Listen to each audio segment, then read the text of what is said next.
Hey guys, what's up? Since one of my favorite holidays is coming soon, I figure I should get into theme. The next story I'll be working on came from a nightmare I once had, which was really creepy, but said one day I would have to write about it.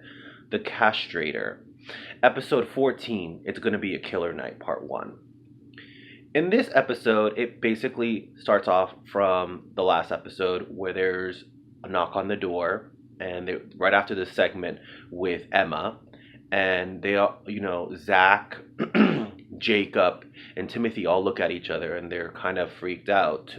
They're like, who? They're wondering who it is, and then they answer. They go to Timothy is actually the braver one, goes to the door and sees that it's just Emma, and she's, basically him and her are having a conversation about, oh, what about going out? We made plans, and she has a talk of, he has a talk with her about the segment and how he felt like she put himself out there. She did a segment about the castrator, an hour special of who he was, what this killer wants, what he's doing, why he's doing it.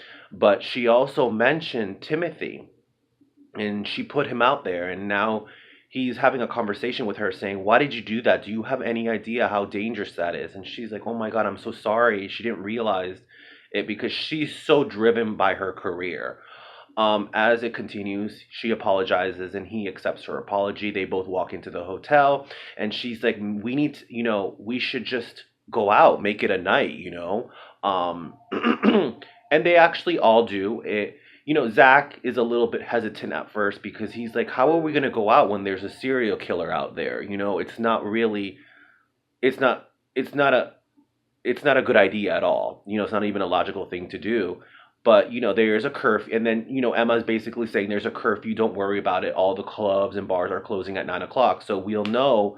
And besides, there's extra security and police officers out there knowing that there's a serial killer.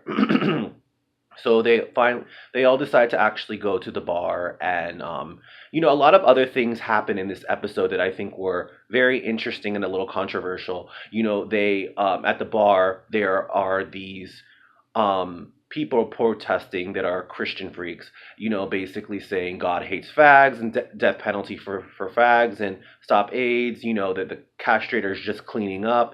And it really shows you like how society has, sometimes people have, how some negative people have views on, the whole perspective of being gay. And I think that that's a big part of this story, and I really wanted it to be put there. I also thought it was clever to have a scene where Jacob, confronts them, and this episode is really interesting. And yeah, so that was episode 14.